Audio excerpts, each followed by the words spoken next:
All right, what's up, everyone? This is William, ham radio call sign Whiskey 3 Whiskey Yankee Mike, and today that's going to be my pilot call sign. I'm going to be flying around South Africa. This is something that, well, I've never flown around South Africa, but last year we drove here from Johannesburg out into the desert, the Great Karoo, as they call it. We did a loop out around here, all the way down near Cape Town, but not quite over this mountain range here, into an area called the Tankwa. And they actually host South Africa's Burning Man in the Tankwa. That's around here in this region. And then drove all the way back up to Johannesburg. It was quite a long drive. We did it over the span of 2 weeks. And one of the things that we did while we were out there was take a day trip out to Pilanesberg, which is I can't really zoom in on the satellite here, but it's a safari area and nature preserve. So I thought maybe it'd be nice. This looks to be about like a 30-minute flight from Johannesburg International into Pilanesberg. Might be nice to do a flight out there and see if there's any wildlife that we can actually see in the game, or at least what the landscape looks like. So I think I'd like to try to do an IFR. I am a total newbie to flight. So they're showing up now, 36 minutes. But I've learned a little bit about the IFR approach, or rules rather, the instrument flight rules for flight sims and flying in general. And basically what this will do is have the air traffic control tell me where to go and how to navigate my way to my destination. And I think I'll take off. So we'll take off at Johannesburg. We'll fly for 36 minutes. We'll try to land at Pilanesberg. I picked this Diamond DA4ONG aircraft. It seems to have a nice open canopy.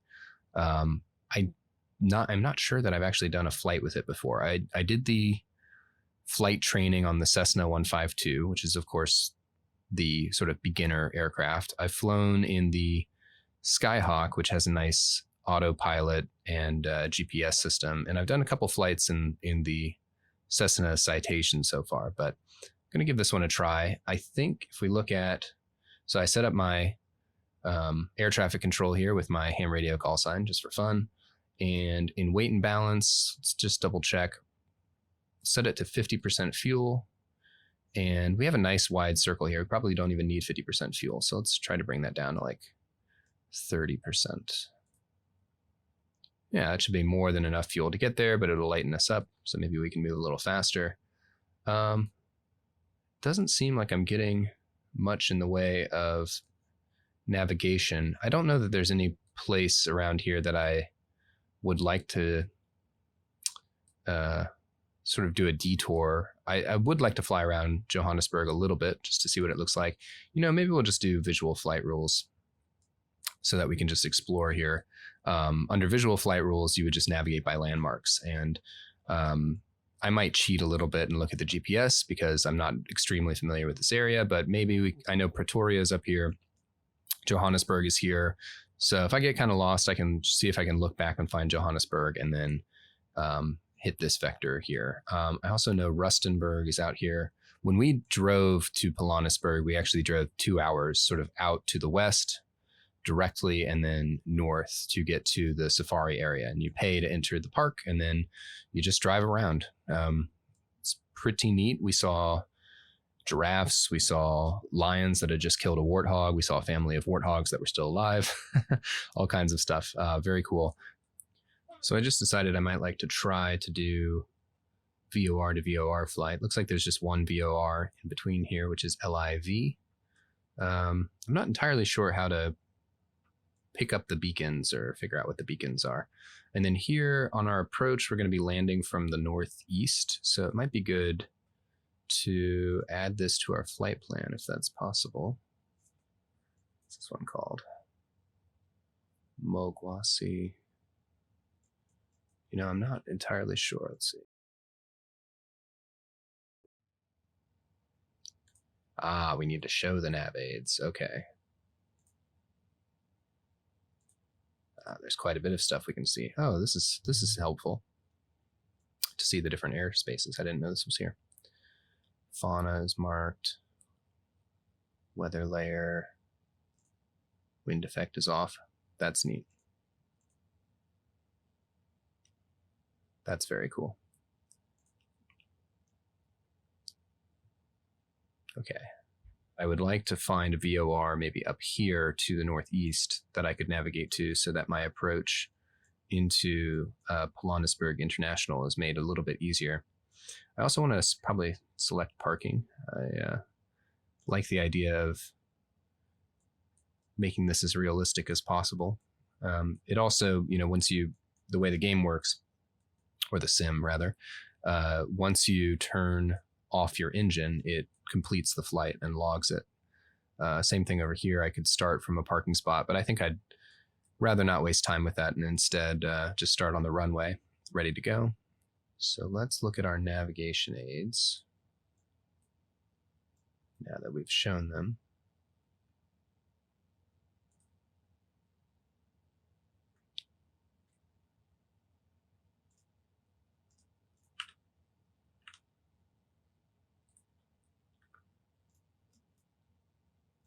Thought I saw them pop up. Oh, here we go. So here's a nav aid called RD.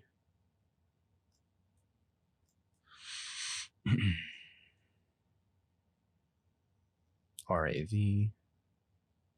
Let's add RAV in here. There we go. It added it in the middle. That's pretty smart. I also think I want to remove this nav aid. It seems unnecessary. There we go. It's going to have me come out and vector me down here to RAV.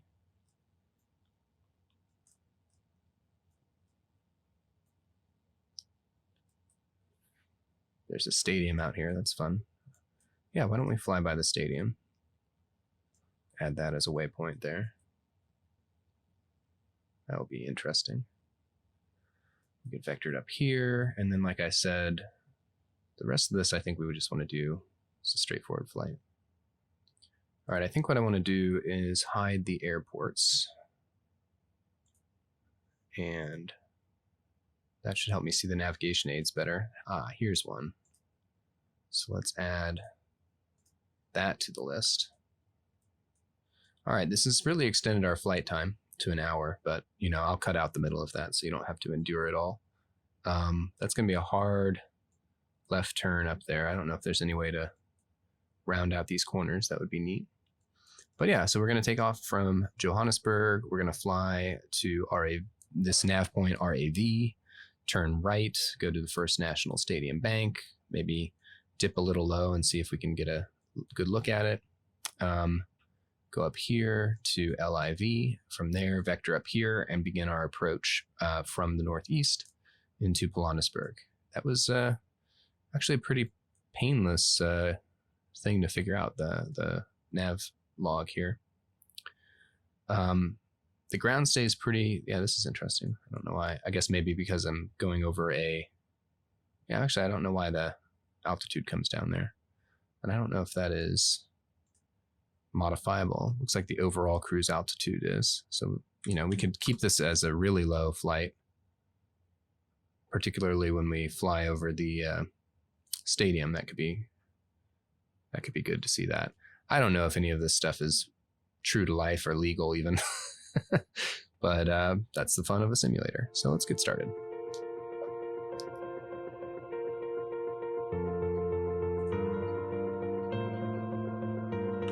So the way I have things set up right now is for my invisible co-pilot to handle the comms for me.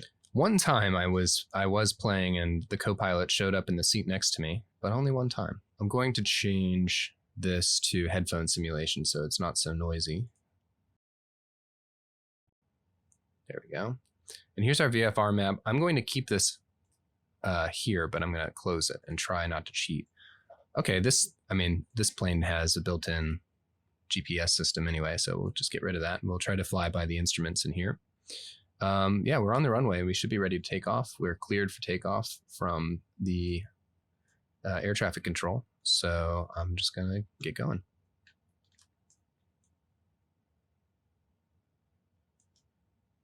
Once our prop gets up to speed, we will release the parking brake.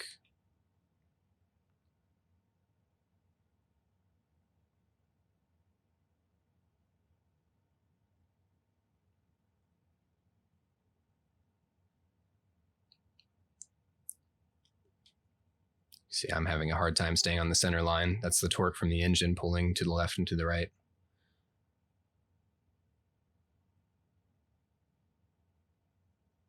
And pull back.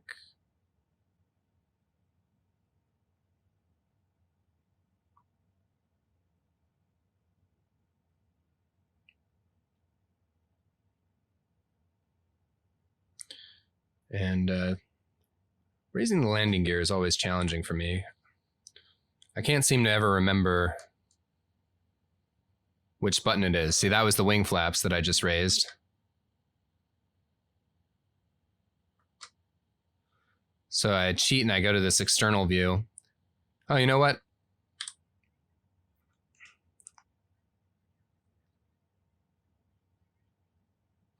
You know what? These are not retractable landing gear.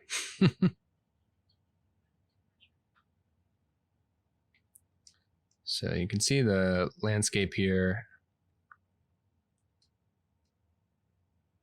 Johannesburg, I remember coming in on the flight we took there. There's a lot of very low buildings.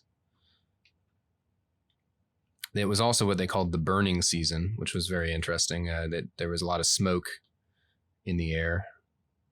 And it was not this green. Might get this green in the rainy season, but when we landed there, it was very, very brown. And I lowered my RPMs here a little bit. I'm in the yellow zone. And I'm going to turn right a bit to get on track, according to my GPS. And I set my altitude at 2,500 feet, but I've already climbed to 6,500, so I'm actually going to come down a bit. I don't know if 2,500 feet was a good idea. And I didn't really even mark my altitude when I took off, so I can reduce airspeed a bit, especially since I want to come down. I'm going to fix the trim, bring my nose down a bit.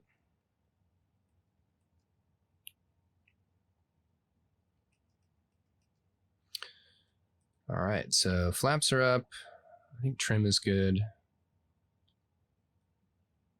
My hand's off the joystick now, and we're holding pretty level.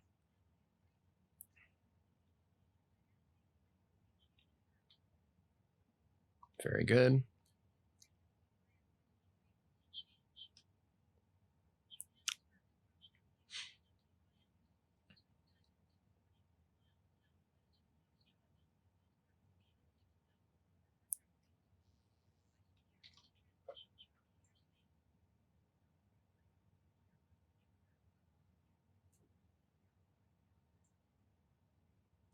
You can see all the little buildings.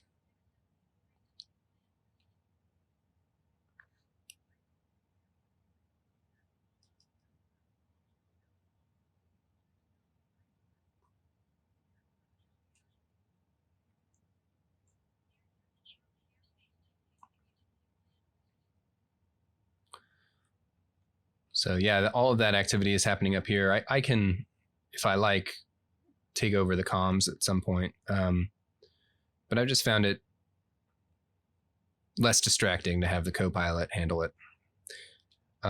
This thing probably has an autopilot, which we could use. Yeah, it looks like we can set our heading and stuff. I'm not familiar with it though. I spent some time getting familiar with the autopilot on the Cessna Citation.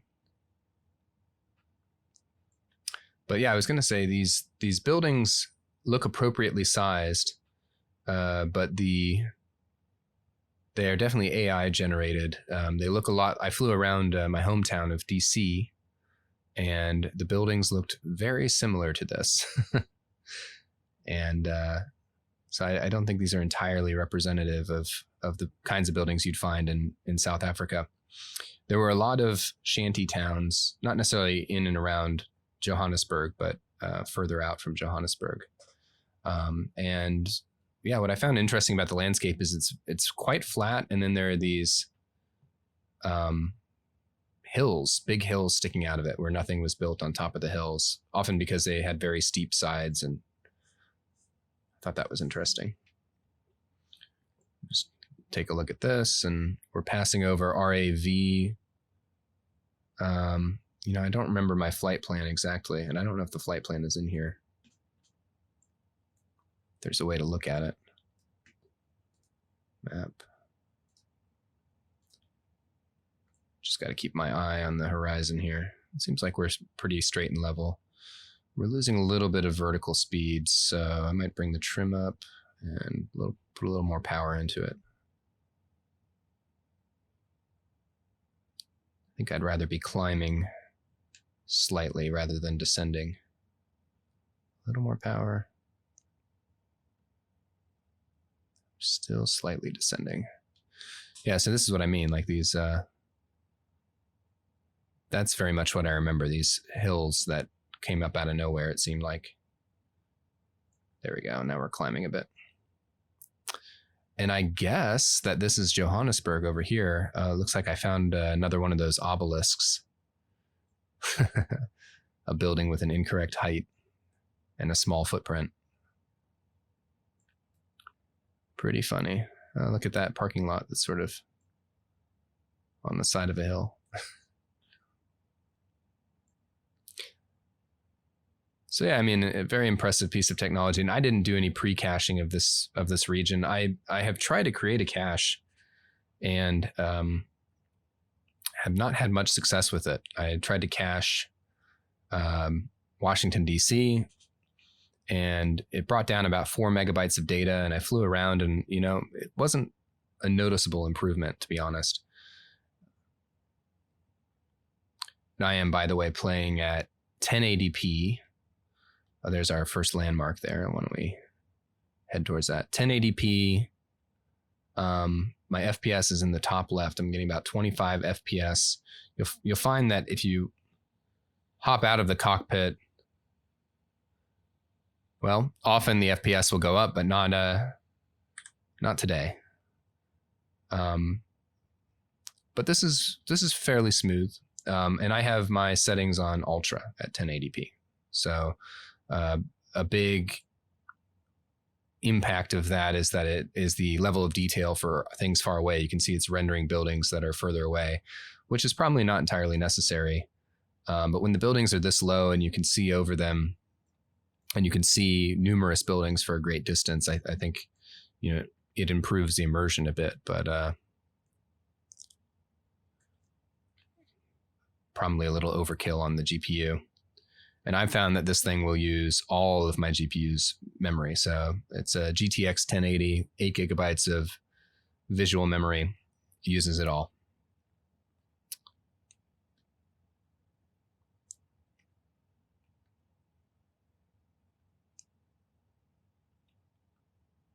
So we'll fly out over to the stadium here. Maybe get some beauty shots.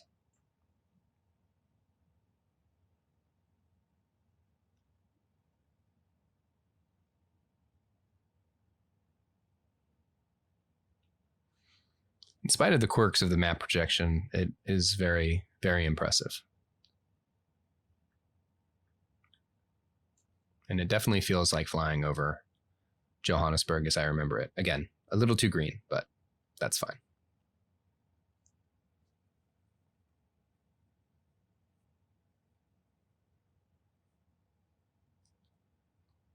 And I would guess, since this is a landmark, that this is a handcrafted building, the first National Bank Stadium.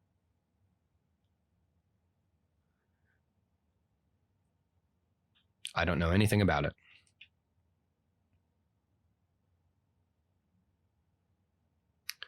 Get in a little bit lower here.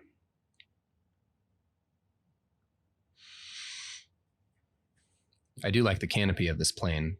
There's great visibility.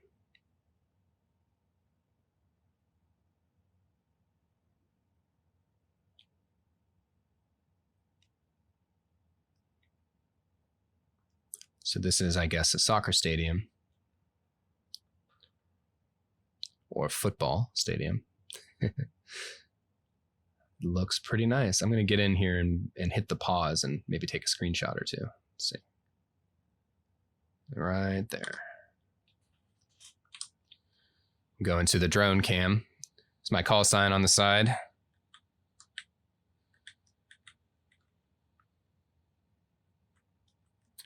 There's a nice shadow down there. So take a screenshot.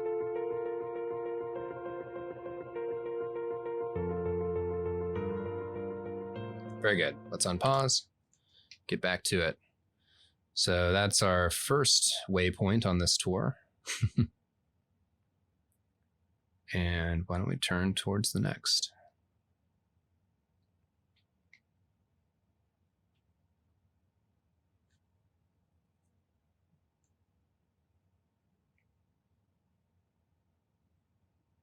Do a steeper turn here. Apply a little bit more power.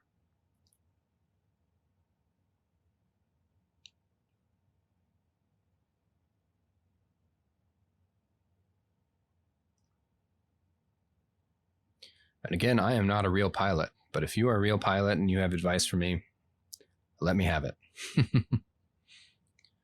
So yeah, this is one incorrect heading indicator, and you hit D, and I'm not sure what that does. If anyone wants to let me know, that would be helpful. All right, so let's just cruise for a bit, bring the trim, bring the power down. So I'm drifting a little bit to the right. I don't know if that's just because the dead zone on my joystick is not properly set, or if it's the torque from the engine. But every time I look around, I end up banking to the right. Yeah, that is, I think, a little too green to be accurate. But I don't know, maybe this is satellite imagery and they took it at a green time. I was there in the winter, so things must have been dead and dry. The winter there, by the way, still very warm. Except at night in the desert, of course. All right, so we flew past Johannesburg. Yes, what I was saying was what I have learned so far from the tutorials and from watching some other actual pilots is how to adjust my trim for straight and level flight. So you want to get your power. I think on here it's represented around, the upper end of the screen zone, maybe a little bit lower. My power might be too high. Not sure if this is an appropriate airspeed. I often find that I'm told that I'm overspeed, so I've been trying to improve at that. But yeah, so you adjust your power, then you adjust your attitude, aim at the horizon, and then finally I will let go of the joystick and then adjust my trim up and down until I'm more or less straight and level. And right now there's no vertical speed. I haven't quite nailed it. This is probably as good as it gets for me, but you see now we're losing vertical speed. My hand is off the joystick. Again, we're banking to the right a bit. I keep saying pitching.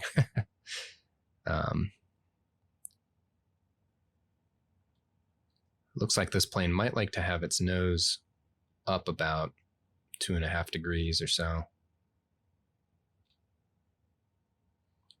And again, I keep having to tap the joystick back to the left because it wants to bank right.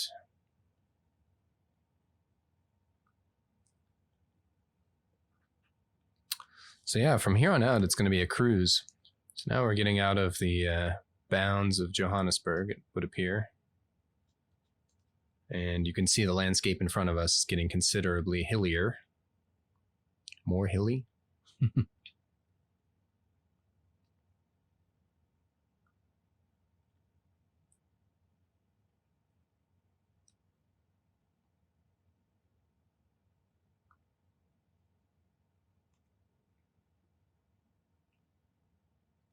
And I'm just going to gain altitude a bit here, try to get up to 6,500.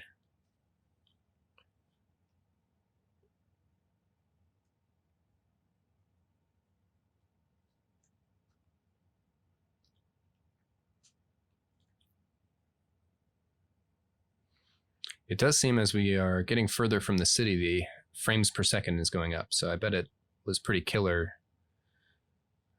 to render all those buildings.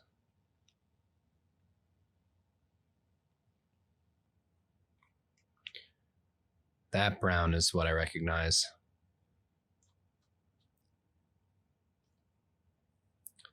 I am no geologist, but I would presume it's very high iron content. In fact, I know that to a certain extent. We, when we went out into the field with the geologists, that's what they were looking at. We found magnetite, I think is what it's called. A very beautiful rock, surprisingly beautiful, very red, with layers of iron ore inside. So you could break that rock apart and melt it down and get iron ore.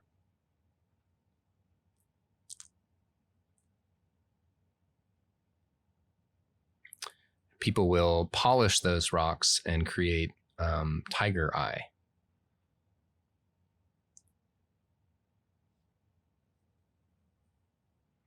Because the layers of red and iron ore, once polished, look reflective, like the color of a tiger, the stripes of a tiger, but also a little bit like the stripes in the muscles of your eye, in your iris.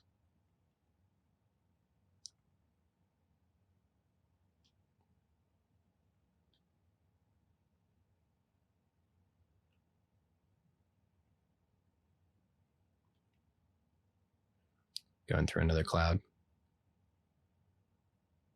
And I'm still climbing. I don't know, this cloud line maybe is at 10,000 feet or so.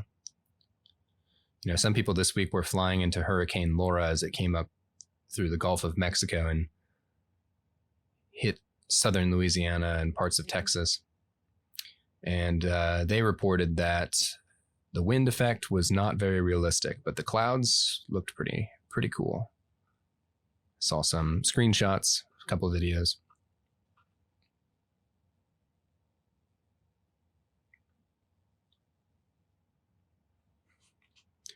There's not a lot of water in South Africa, but the water effect in this game is really nice, especially when the sun glances off of it. We're holding steady at 30 frames per second now. I bet if we got rid of these clouds, the frame rate would go up. But yeah, this game is just killer on the graphics card. I'm curious to see if they'll roll out optimizations in future patches.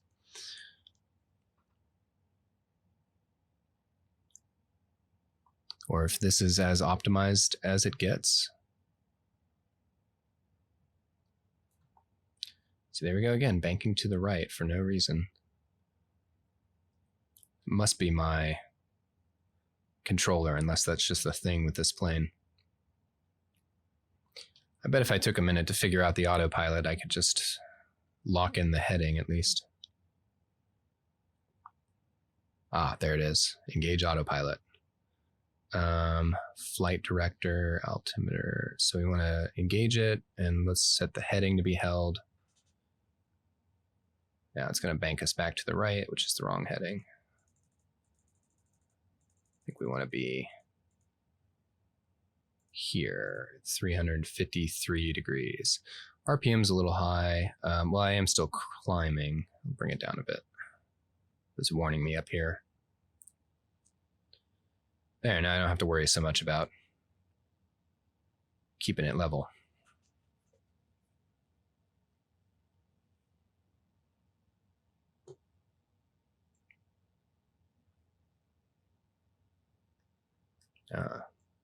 Yes, I noticed this there, those circles.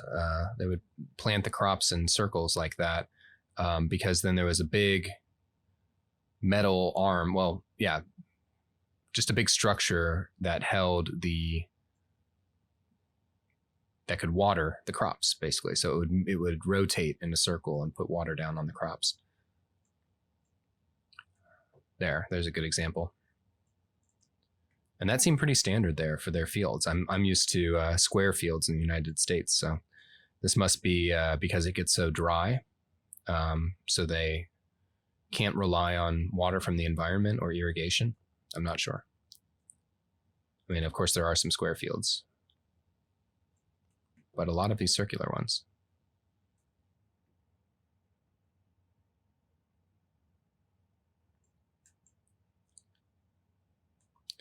So the plane is sort of wobbling to the left and to the right, oscillating back and forth. I bet that's either because of my joystick or it's because there's something with this plane where it wants to pull to the right.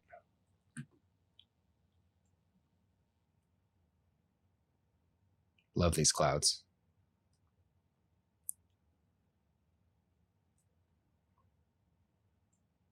I think they add a lot to the immersion of the game when you're flying over relatively flat land. Who knows what that is? Look at that. Be a construction site. Weird color. Could also be a quarry without any depth. They're still mining for diamonds down there and other precious gems and minerals.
You know, I think I want to quickly consult a real map. I say real map, but of course, everything in Flight Simulator is a real map. So here's Pilanesberg National Park. Let's get a satellite overlay. You can see there are bits of green, but it's overwhelmingly brown.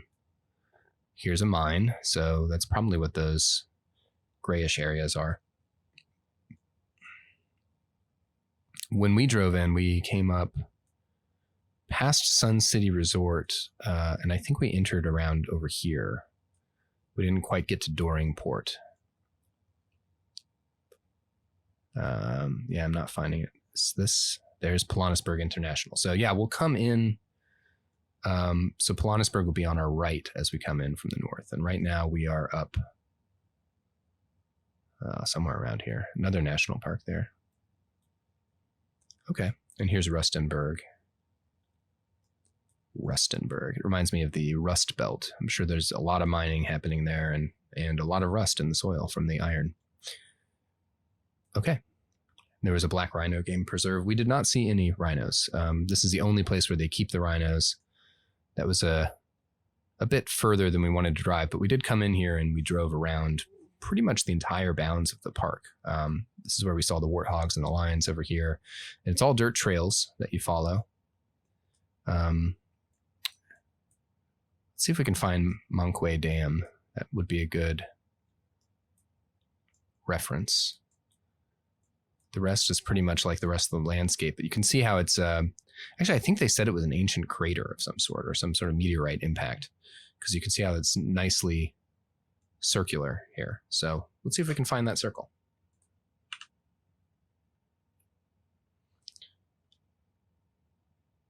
So that to the left is not Pilanesberg. So it must be this area in front of us.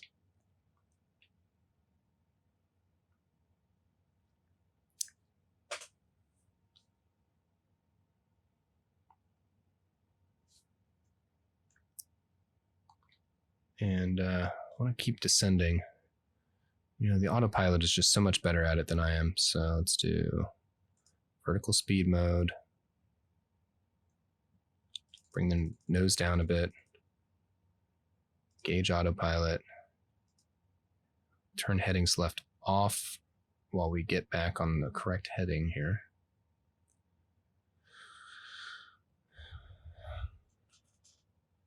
And yeah, let that bring us down. Something else I've learned here is you have to lower your power more than you think you do. I don't know where these habits come from, but it must be from driving a car, I guess. The physics of flying a plane are very different from flying a car in many ways, in some ways similar, and so that can really throw you off. My wife was trying to fly this yesterday and in a Cessna 152, and she was bouncing all over the place, trying to turn the joystick like a steering wheel. 2,500 may be too low. Gonna learn my lesson here. 6,500 is too high. But yeah, we're gonna crash into the ground if we keep doing this.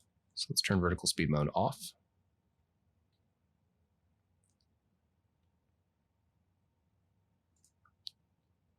And it's their squelch. Yep, we need to be at a higher altitude. Looks like 4,500 will do us. I'm gonna stall it. Let's increase power. Ooh.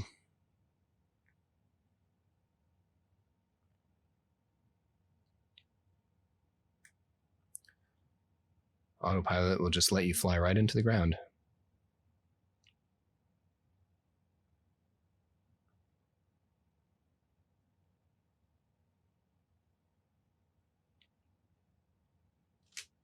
I don't know if I'm fighting the autopilot or what. I'm going to make sure it's turned off here.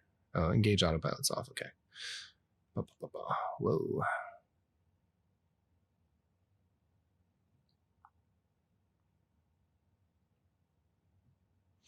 And I think I'm going to need to cheat here on the fuel again.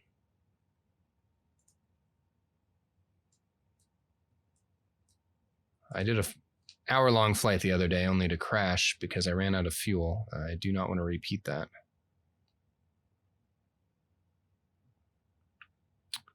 Don't know why I'm bouncing around so much. Lower the RPM a bit. See if I can get my vertical speed back up. All right, we're almost back on vector.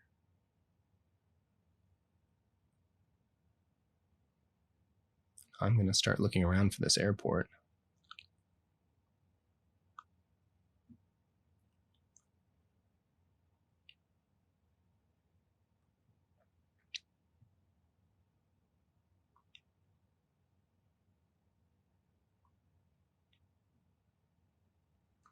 It's probably my trim that I'm fighting against here. Whoa. What on earth? Wonder if the autopilot set my trim really high for that. Yep, that was it. That's what I was fighting against. Okay. All right, we're back under control here. That was silly. All right. So vertical speed on, autopilot engage. Let's let this thing do its thing.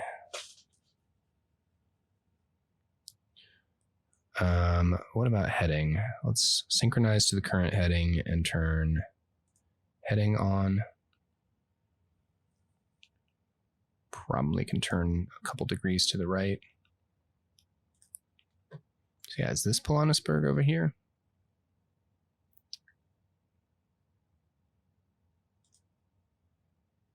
I'm gonna zoom out.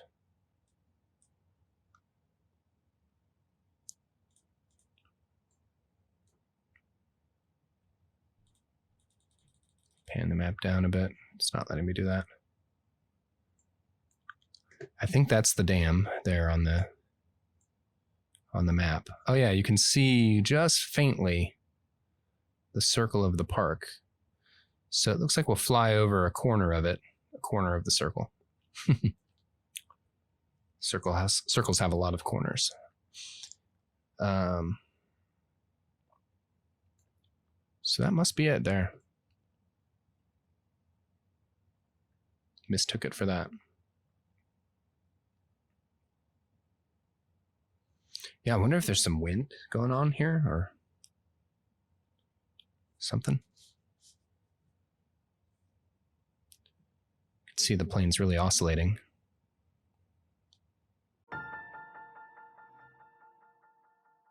You know, I wonder if I need to bring my altitude up a bit. It looks like I'm right in line with those mountains. Wonder what this is, dirt path. Drove on a lot of dirt roads. I think it's the only time in my life I've driven 10 hours or more on a dirt road continuously. All right, this bobbing of the plane is pretty obnoxious. All right, let's crank our altitude up. 7,500, that's too high. I think another 1,000 feet would be plenty. Let's do another 500 feet. Vertical speed on, nose up.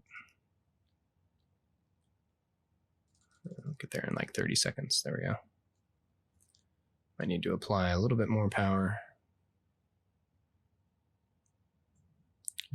You know, I'm honestly not sure if the autopilot controls the RPM. It seems like it would need to achieve the vertical speed, but I always just add power manually when I change the autopilot. Okay, sit up a bit. Very nice. That's definitely it. And that town that was north of it.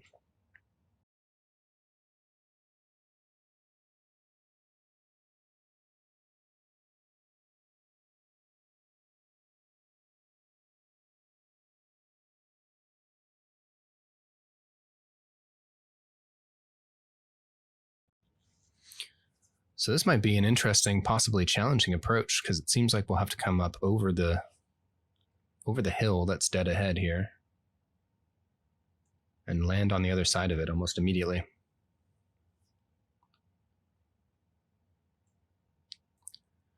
We can circle around once, take a look at the park, and just get a feel for things.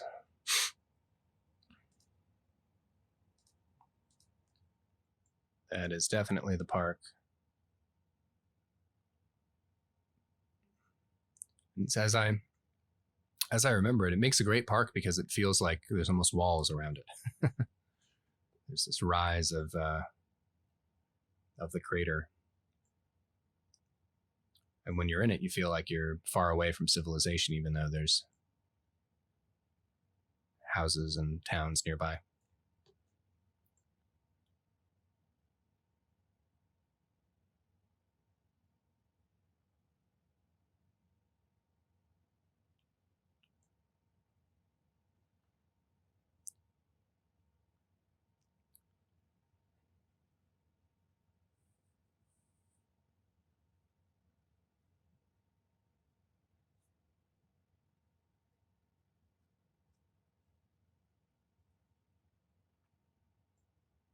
So yeah, I'm going to get a visual of the runway here, just so that I know what I'm working with in terms of landing.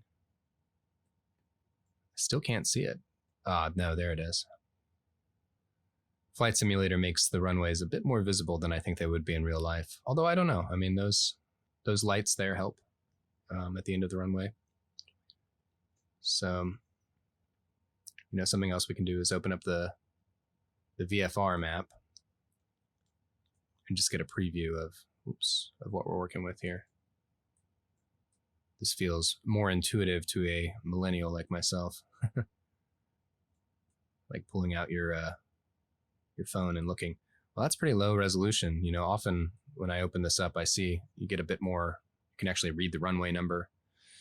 That's something I haven't figured out in here is the rhyme or reason behind runway numbers. Okay, there it came into focus.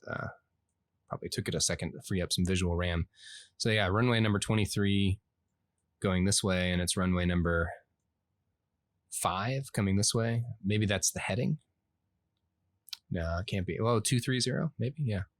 Yeah, actually. So maybe that's it. Maybe I just figured it out. But anyway, yeah, so we'll come in. This is supposed to be, I think, downwind. So the wind is blowing in this direction. Or maybe that's just the term of art. A pilot can let me know. But So yeah, so this is where I would land, or if I was taking off, I would start here and take off in this direction. And then I think usually the flight pattern, the holding pattern, is to go around in an oval like this. So you're going downwind or upwind, and you go crosswind, and then, yeah, I think this is downwind. You go crosswind, upwind, and then downwind again. But I'm going to, again, violate what few rules of the air I know and actually just go out in a loop like this and then come back around and land, just so we can get a visual of the park. We're already starting to see it here. Yeah, there's a little, I think that's the Mankwa Dam in the center there. All right, I better get back to flying. Okay, so let's see. Let's see if we can use the autopilot for this. Let's turn the heading. So yeah, I'm pretty sure 230. So when they tell you the runway number, then that tells you the heading. That's really helpful to know. And I think I'm going to have to get a little bit more altitude. So let's do that. All right, we'll zoom in.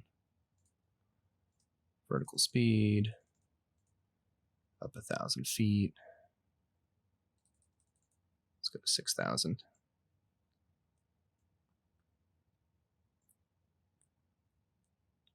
And now you can see we're passing over the airport.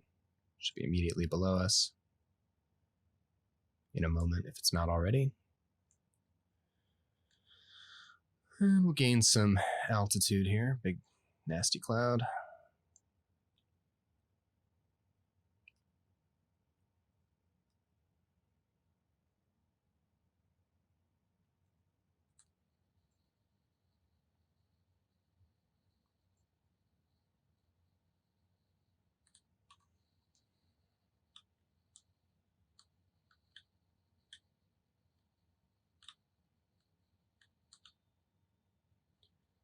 Sounds like I need to give it a little more power. Oh yeah. What are you doing, autopilot? What in the world? All right. I think the autopilot would know better than that. I guess I gave it too much vertical speed there.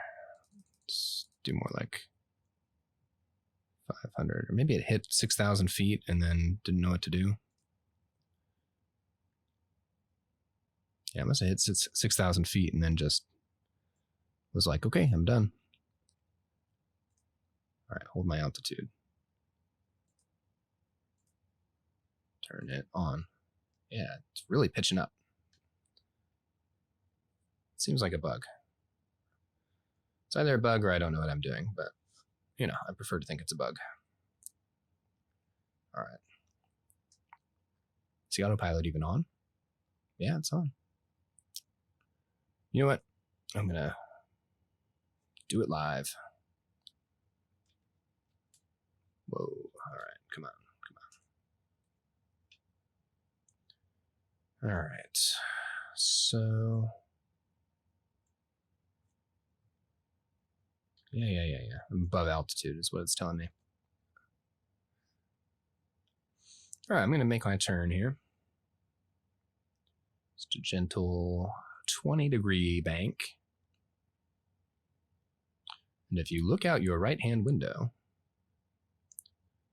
you can see beautiful Pilanesberg National Park.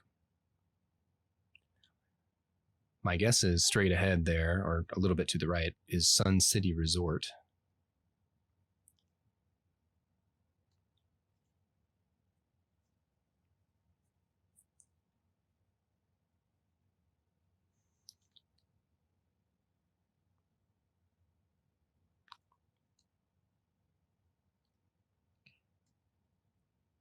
All right, can level off here. All right, yeah.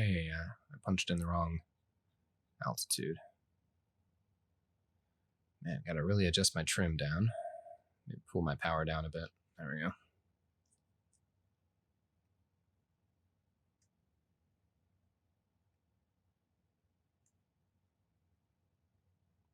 Nose slightly up for level flight.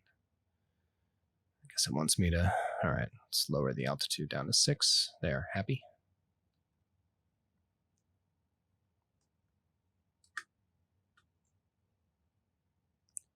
there's the park. Is that a golf course? Yep, probably.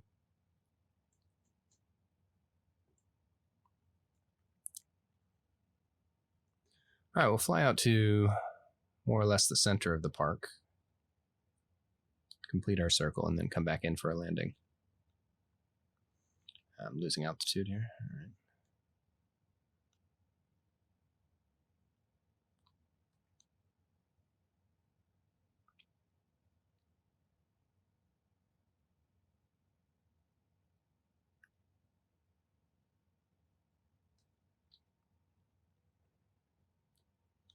If it could help me hold heading, that would be good. So it's on heading. Just make sure vertical speed is off. Altitude is on. Is off currently, so that's good. All right. So I don't have to keep tugging on the stick. Okay.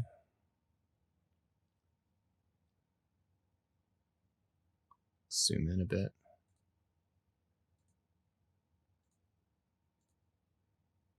Oops. Guess I panned the map a bit.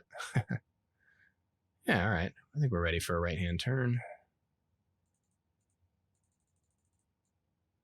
And I bet if we, since the other runway number was runway 5, if we go to heading 5 degrees, we should be parallel to it.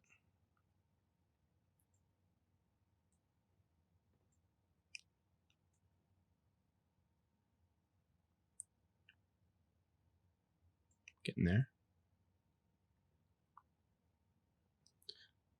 Doesn't look like we're quite parallel.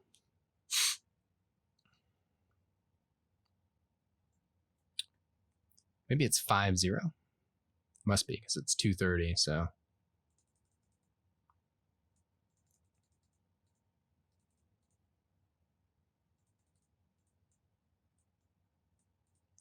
We're learning.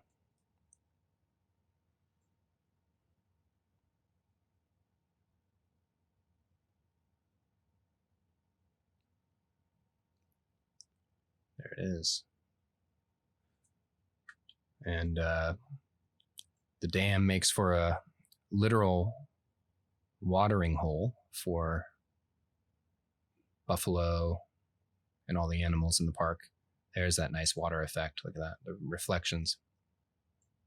Really nice. This oscillation is making me seasick.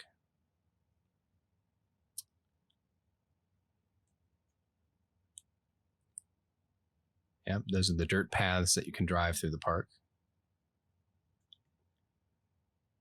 I think possibly there's a center in the park where we had some lunch and you can hang out, and we saw some zebras come down to the watering hole, and some springbok, which is a small gazelle cousin.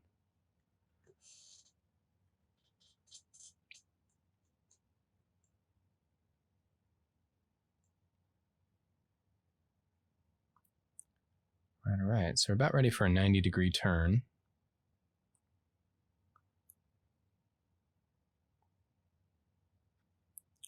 For our crosswind. I don't know, I put an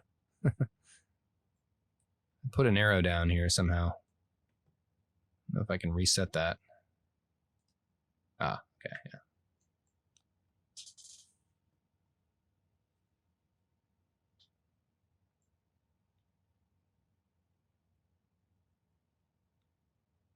Oh.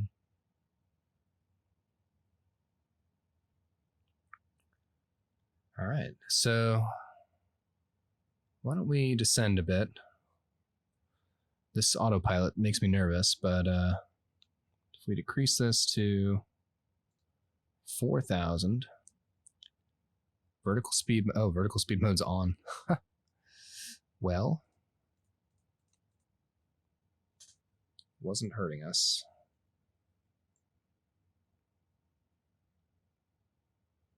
Mm, 4,000 may be low before we're out of the park. Let's crank it back up to 5,000.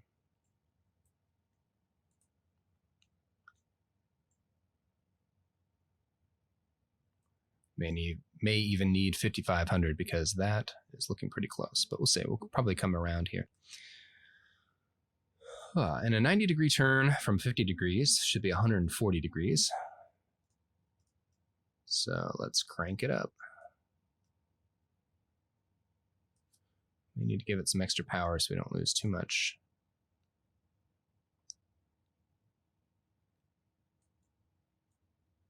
There we go. So that should put us perpendicular to the runway.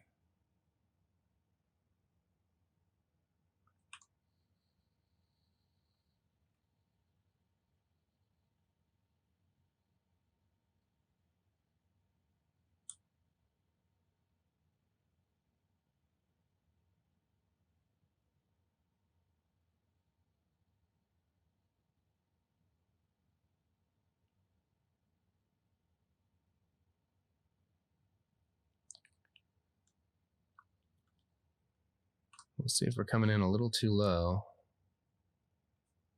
You know, I think we're okay at 5,000 feet. All right, and then in a minute here, looking at our map, so we can go a little bit past this white line and then make our final 90-degree turn to make our approach. And I think I did see the runway was pretty clear of the park. So once we get past maybe this mountain here, we can make that right turn.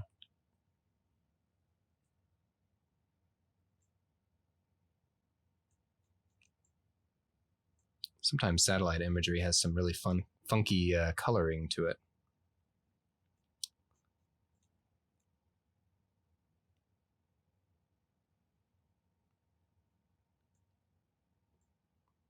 Okay. Just want to get maybe parallel to this guy before I make my turn. Let's bring the altitude down to 4,000.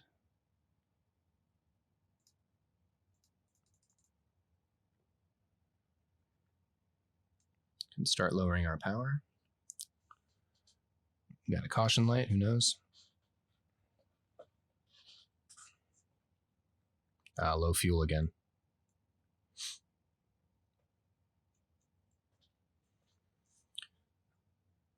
Might just be this plane. Maybe it pulls from the left wing and then pulls from the right. Looks like there's fuel caps on there or something. Yeah, jet fuel. All right, I think we're ready for our final turn. And here we'll go to 230.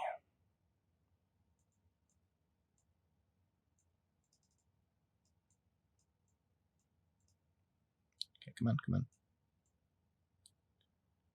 A little finicky. 190.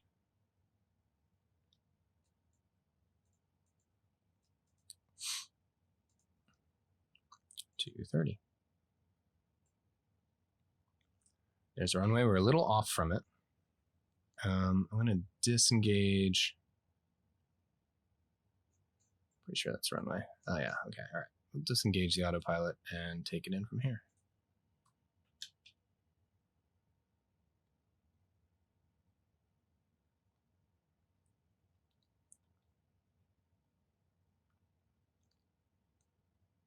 So I went a little too far being cautious of those mountains, but we'll pull it back around.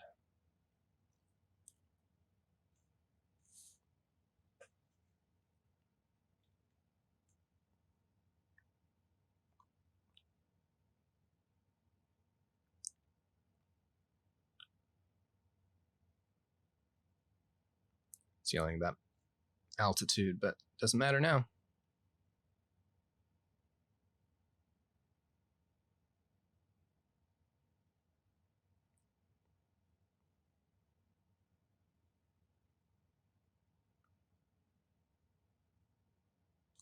Okay. Good reminder to lower the flaps.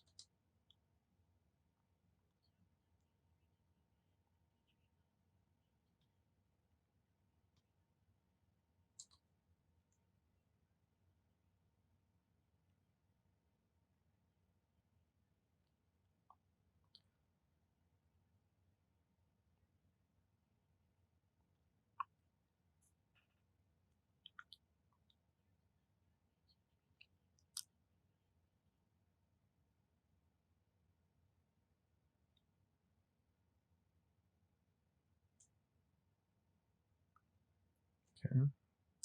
Get our last wing flap down.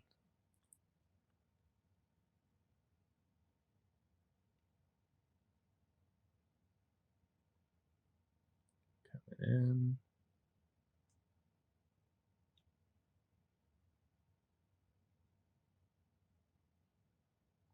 Okay. Ready to flare. Cut power. I think I cut my power a little too late, coming in a little high. It's okay. We'll flare here. Got a lot of runway.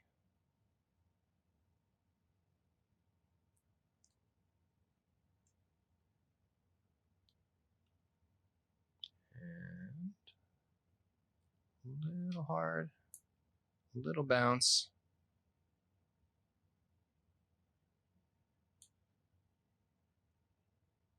All right.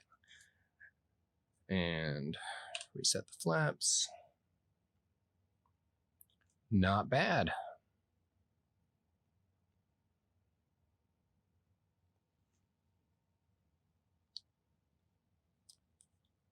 And I also keep the taxi markers on because I have no idea how to find my way around these these airports.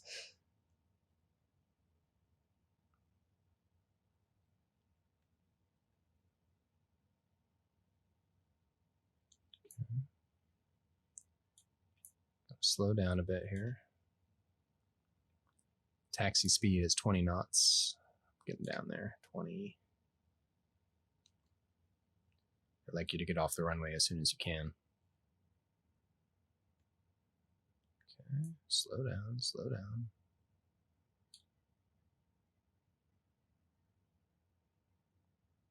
Here we go. All right. Looks like it wants me to do a loop. Oh. Too much brake.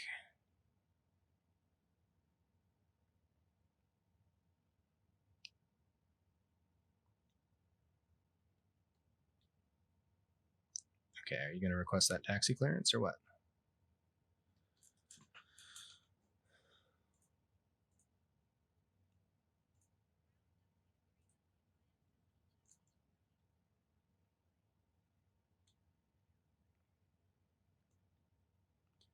My co-pilot changed the comm to the correct frequency, but did not request to taxi. Looks like I got a new parking spot. Oh no, I just gotta go. Whoa, whoa, whoa. So some tight turns. Oof. That.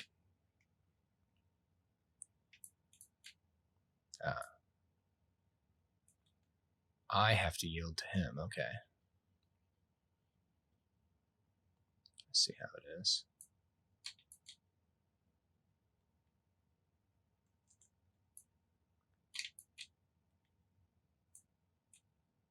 Okay, turn, turn, turn. It feels like this thing won't make the turn you want it to. Okay. I see we're going to the fuel.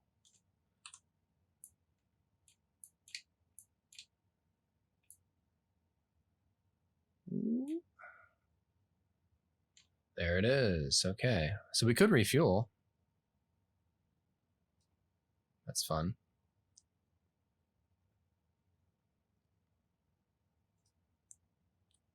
Someday maybe I'll do a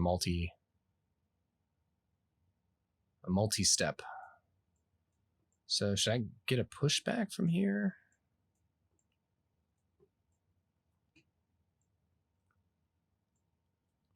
Looks like it just directed me over here.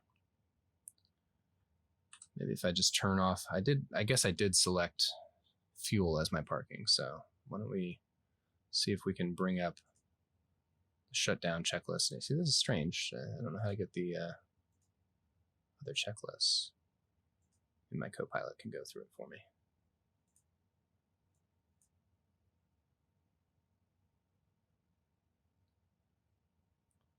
Or we can just guess.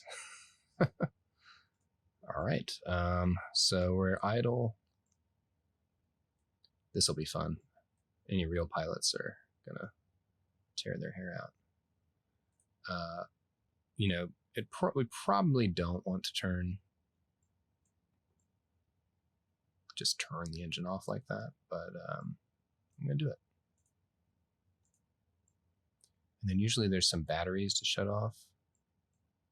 Probably should have turned on my taxi lights. You know, my wife said this is very stressful. Yeah, there's a lot to think about. It's like driving a car for the first time. Parking brake locked. Oil pressure is low. That's fine. Shut off the engine. On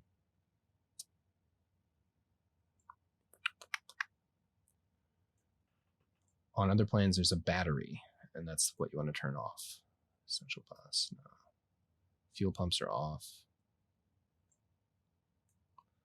You know, I just wonder if it's down underneath here, maybe. Nope.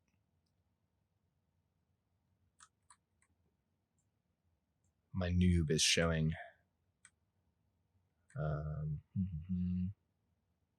This is where the checklists are really helpful when they show the correct checklists, because it will help you, it will highlight the buttons you need to press.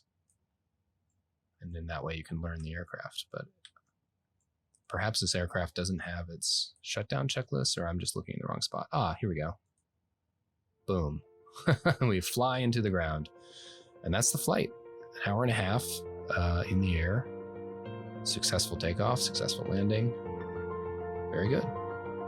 Well, that was Johannesburg to Pilanesberg in South Africa. And I am William, ham radio call sign W3WYM, sharing with you another one of my hobbies. If you like this, don't forget to hit the like button, subscribe for more, and I'll see you around. Thanks for watching.